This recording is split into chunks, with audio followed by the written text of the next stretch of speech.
Hi, I'm Jay, and I've spent a long time being bad at the Super Smash Bros. Series of video games. How bad, you ask? Well, let's just say, pretty fucking bad, my dude. My earliest memory of Smash Bros. Is playing Super Smash Bros. Melee at a New Year's party. I must have been around the age of 8 or 9 at the time, playing on a GameCube in the basement of a kid I didn't even know that well. It was a New Year's where I was at a party my parents dragged me to, where they knew people and I knew like one kid who was there, and me and that kid and a couple other kids were playing Melee in the basement, as I recall. And lo and behold, that was a really, I guess, self-forming experience in a way, because I have very distinct memories. I remember playing on the Star Fox stage where the ship is flying forward, playing as Bowser. At the time, I thought Bowser was really cool because he could breathe fire. I thought projectiles were super cool. I always had an attraction to heavily projectile-based characters, and with Bowser, you had the flamethrower, and to me, that meant he was projectile-based. Keep in mind, I was a young child at that time, and didn't understand that one move didn't dictate everything about him. I was playing Bowser, and I was just really entranced by the fact that I could be this giant turtle man, and my friend could be, let's say, Luigi. I don't really remember. And we could just go toe-to-toe like that. And then we both picked up Ness. And one, I think that was probably my first introduction to Ness as a character. I didn't know Earthbound yet. I was a kid. But two, that was an opportunity for the two of us to both play that character against each other. And from what I remember, this friend had just kind of recently gotten the game, or maybe had had it for a few months, but hadn't really played that particular character that much. And so I have this distinct, beautiful memory of me and this kid who I didn't even really know that well. Again, he was like a friend in that my parents and his parents were friends. We were just sitting there in his basement, bonding together as like 9-10-year-olds, playing Ness, PK firing, and learning how that little fucker works until midnight was struck, and well after that. And then I remember going upstairs and seeing a trailer for a movie called White Noise. And why I remember that being the same New Year's, but I can't remember anything I learned in my college history classes, is beyond me! So fast forward a few years to when I'm 13, 14, I have a Wii, the first game console I was allowed to own. Yes, that's really the case. We'll probably make another video on that another time. Anyway, I have the Wii. I have a few games. I have Twilight Princess, I have Pokemon Battle Revolution, I have maybe just those couple at that point. And that Brawl comes out, like Smash Brothers Brawl, a new one comes out. And when I brought up that Melee moment earlier, it was because honestly that was, I want to say, my only Smash Bros. Experience until Brawl came out. This wasn't to say I hadn't been playing other games when I could in the meantime. It was that I didn't really have many other big Nintendo fans as friends when I was a kid at that point in time.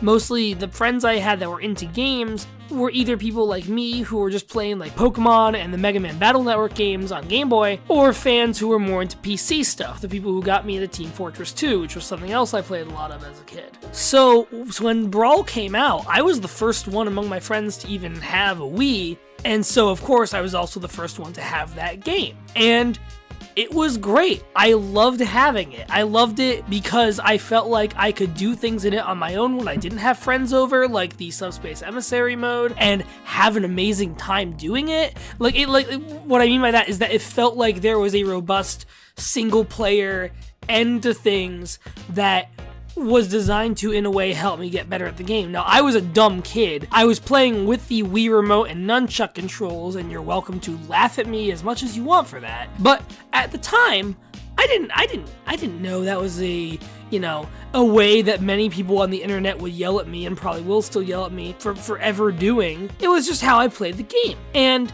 it was how I learned to get good at the game. It was how I learned who I liked to play as. It was how I learned the difference between, Toon Link and regular Link. It was how I learned everything about Smash, basically. And I know Brawl is the one that people don't like looking back on, and I get that. I don't really like looking back on it either in terms of knowing what I know about now about those games' mechanics. But when I was a young teen, when I was 13, 14, I didn't know that, and even if I did, I don't think I would care, really. Because back in those days, I wasn't competitive in the sense of like wanting to know the best ways to go about everything and like completely acing everything. It was more like Brawl was the new game to come out.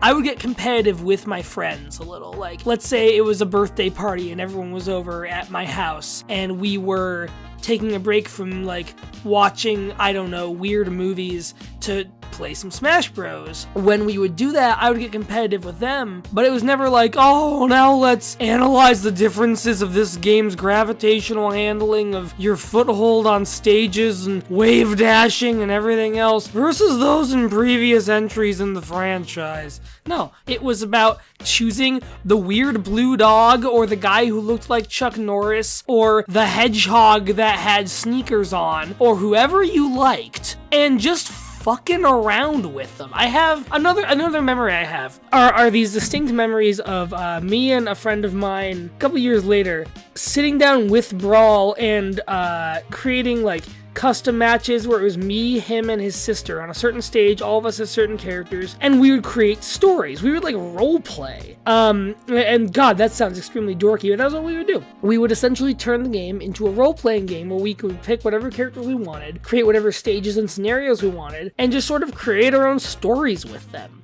The fact that that is a thing you can do with Smash Bros. Is really beautiful.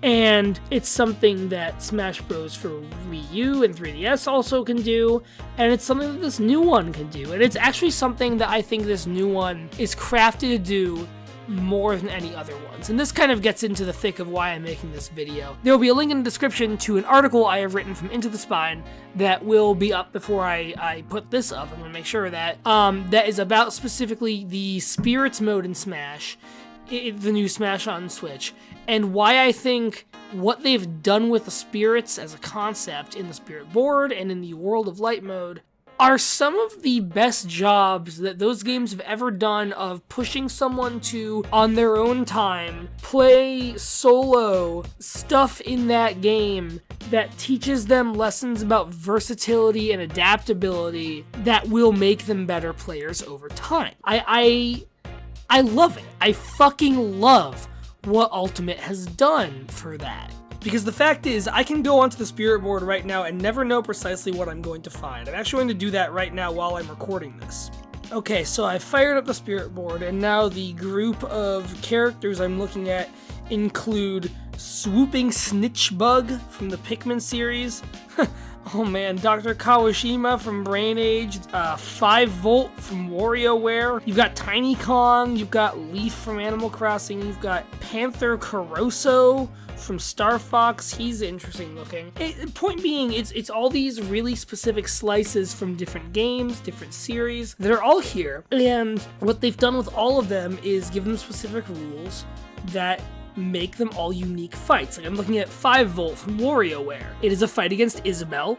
It is on the okay, it doesn't give the name of the stage. I'm forgetting it off the top of my head while recording this. It's the WarioWare Don't Let Your Mom Catch You stage from Smash 4, and it comes with the conditions: all fighters take serious damage after a little while, and periodic earthquakes will shake the stage. And so, like, just right there, you've got all these really specific rules that are going to change how you think about the game, change who you play, change how you play, and make you think more carefully about every move you make. Like, oh shit, there's earthquakes. I have to think really carefully about how I keep myself mobile, how much time I spend on the ground versus in the air, how much time I spend doing moves in the air that might send me into a compromising position on the ground. All of these things suddenly come into play. And I apologize that all of this on screen is not going to be matching up to what I'm doing here. I'm just sort of recording all of this on the fly.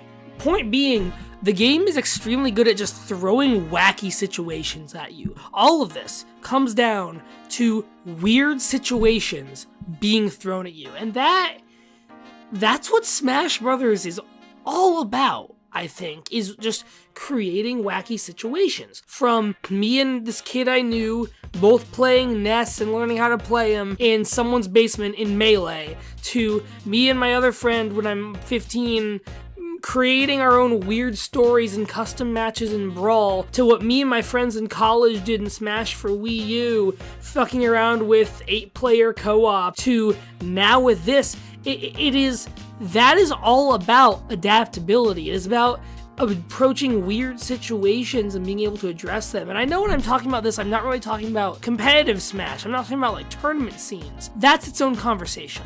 And I think, I'm not saying those things should be like excluded or alienated. I don't think that. But I do think they kind of exist on their own little plane from what I'm talking about, which is just the chaotic nature of Smash under any circumstances, regardless of what those are.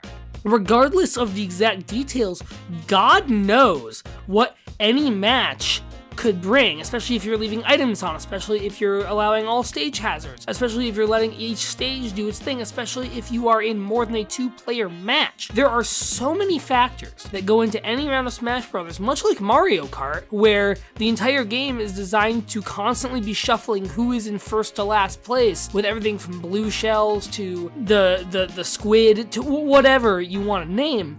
Ultimate is really good at training, I guess, the player to react to those crazy things that happen in ways that will make the player better at the game without making the player not like those random acts of absolute chaos on the part of the Smash god Masahiro Sakurai. It's training the player to expect those things and be able to adapt to whatever comes their way to a way higher degree than before. And I don't know about you, but I can feel myself beginning to just start walking down the road of becoming a better player because of it.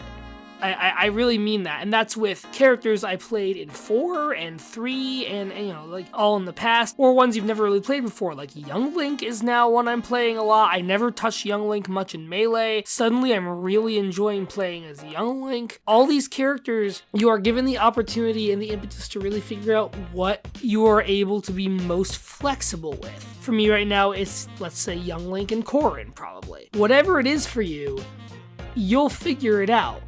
Because Smash Ultimate, more than any other game in this wacky series, is good at forcing you, in a positive way, forcing you to figure that out.